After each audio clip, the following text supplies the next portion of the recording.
যে ইম্পর্টেন্ট নোটিশটা দেওয়া হয়েছে তা ওয়েস্ট বেঙ্গল মাদ্রাস সার্ভিস কমিশনের পক্ষ থেকে, সেই 17/5/2023 এই আপডেটটি মাদ্রাস সার্ভিস কমিশনের ওয়েবসাইটে দেওয়া নেই, কিন্তু নিউজ পেপারে দেওয়া হয়েছে। এটা ইম্পর্টেন্ট নোটিশ। এটা হয়তো সন্ধ্যা 5টা বা 6টা পর্যন্ত বা রাত 8টা থেকে 9টা পর্যন্ত মাদ্রাস সার্ভিস কমিশনের ওয়েবসাইটে দিয়ে দেওয়া হবে। তো এখন যে ইম্পর্টেন্ট নোটিশটা হলো, বিশেষ করে যারা জেনারেল ট্রান্সফারের জন্য অ্যাপ্লাই করেছিলেন এবং যারা এখনও করেননি তাদের জন্য এটা বিশেষ একটা নোটিশ, ইম্পর্টেন্ট নোটিশ বলা হচ্ছে। নোটিশটা কি বলছে?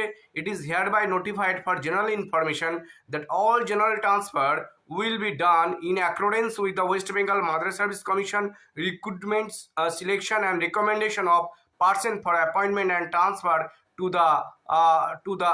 the post of teacher and non-teaching staff rules 2023। অর্থাৎ বলতে যে জেনারেল ট্রান্সফার যেটা হবে সেটা 2023 সালের যে গেজেটে পেরিয়েছিল 19শে এপ্রিল, ওই গেজেটের রুলস অনুযায়ী কিন্তু এই জেনারেল ট্রান্সফার হবে, আগেকার রুলস অনুযায়ী নয়। সেকেন্ড প্যারাগ্রাফে কি বলছে নোটিশে?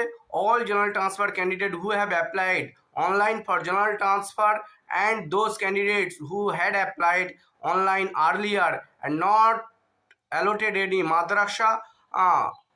madrasah who requested madrasah are requested to update their details in the general transfer portal। বলছে যারা জেনারেল ট্রান্সফারের জন্য অ্যাপ্লাই করেছিলেন এবং যারা অনেক আগে অ্যাপ্লাই করেছিলেন তারা প্লিজ আপডেট দেবেন মাদ্রাস সার্ভিস কমিশনের পোর্টালে। The portal for online application for general transfer will be open from 6 p.m. onwards on 22/05/2023 to 12 p.m. on 12/6/2023। বলছে যারা জেনারেল ট্রান্সফারের জন্য অ্যাপ্লাই করেছিলেন এবং যারা অনেক আগে করেছিলেন অর্থাৎ মাদ্রাসা পাননি তাদেরকেও আপডেট দিতে হবে মাদ্রাস সার্ভিস কমিশনের পোর্টালে। পোর্টাল খুলবে 22/5/2023 অর্থাৎ এই মে মাসের 22 তারিখে দুপুর 12টায় এবং ওপেন ফ্রম 6 p.m। এই মে মাসের 22 তারিখে সন্ধ্যা 6টার সময় মাদ্রাস সার্ভিস কমিশনের পোর্টাল খুলবে এবং বন্ধ হবে 12/6/2023 তারিখে।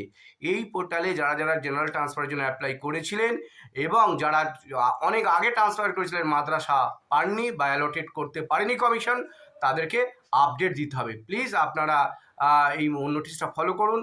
আর কোনো অ্যাপ্লাই করতে গেলে, কোনো ট্রান্সফার করতে গেলে কোনো অসুবিধা যদি হয় প্লিজ আমাকে জানাবেন, প্লিজ কমেন্ট করবেন। এবং এই ব্যাপারে 2023 সালের যে জেনারেল ট্রান্সফারের জন্য যে রুলস অ্যান্ড রেগুলেশন আমার একটা ভিডিও দেওয়া আছে, প্লিজ সেটা আপনারা আপডেট দেওয়া আছে, প্লিজ আপনারা দেখে নেবেন। থ্যাংক ইউ, ধন্যবাদ। পাশে থাকুন, ভালো লাগলে লাইক এবং সাবস্ক্রাইব করুন।